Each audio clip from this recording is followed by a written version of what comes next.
थंडीच्या दिवसामध्ये पालक हा आपल्या शरीरामध्ये खाल्ला गेलाच पाहिजे, आलाच पाहिजे. तर मी इथे पालक गरगट्याची भाजी कशी करायची ते सांगत आहे.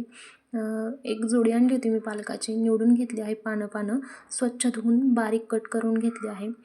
कट झाल्याच्या नंतर एका कढईमध्ये टाकायची आणि सर्व धुवून घेतलेली आणि कट करून घेतलेली पालकची भाजी मी याच्यामध्ये टाकलेली आहे.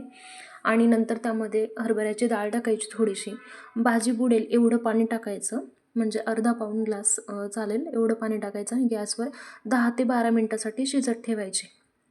त्यानंतर एक वाटण तयार करून घ्यायचं. मिरची, मीठ आणि लसूण हे अगोदर बारीक वाटून घ्यायचं आणि नंतर त्याच्यामध्ये थोडेसे शेंगदाणे टाकायचे. शेंगदाणे असे ओबडधोबडच वाटून घ्यायचे, जास्त बारीक नाही करून घ्यायचे.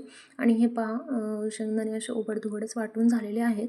तोपर्यंत आपली भाजीसुद्धा शिजत आलेली असेल.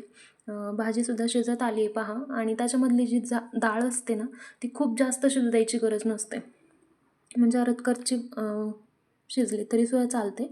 आणि शिजल्यानंतर त्यातलं जे पाणी राहिलेलं असतं ना, ते काढून घ्यायचं. थोडंसं पालक पण घ्यायचं त्याच्यामध्ये. थंड झाल्याच्यानंतर तुम्ही ते मिक्सरला फिरून पालक सूप म्हणून सुद्धा घेऊ शकता. नंतर पालक जे आहे ते हटवून घ्यायची, म्हणजे फेटून घ्यायची आणि तयार झालेलं जे वाटण आहे ते टाकायचं त्यामध्ये. एक चमचाभर बेसन पीठ टाकायचं आणि सर्व मिक्स करून घ्यायचं, म्हणजे हटवून घ्यायचं, थोडंसं फेटून घ्यायचं. आणि तुम्हाला जेवढी पातळ पाहिजे आहे पालकची भाजी तेवढं पाणी टाकायचं याच्यामध्ये. पाणी टाकून झालं की गॅसवरती ठेवायचं. एक उकळी येऊन घ्यायची त्याला आणि लगेच फोडणीची तयारी करायची. बारीक कट करून घेतला आहे लसूण.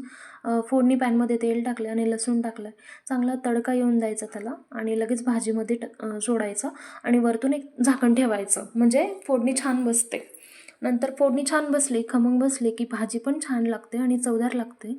पालक खाल्ला गेला पाहिजे. खूप चांगल्या प्रमाणामध्ये त्याच्यामध्ये कॅल्शियम, आयर्न असतात आणि म्हणून मग पालक खाल्ला गेलाच पाहिजे. व्हिडिओ कसा वाटला नक्की सांगा, कमेंट करा आणि चॅनल सबस्क्राईब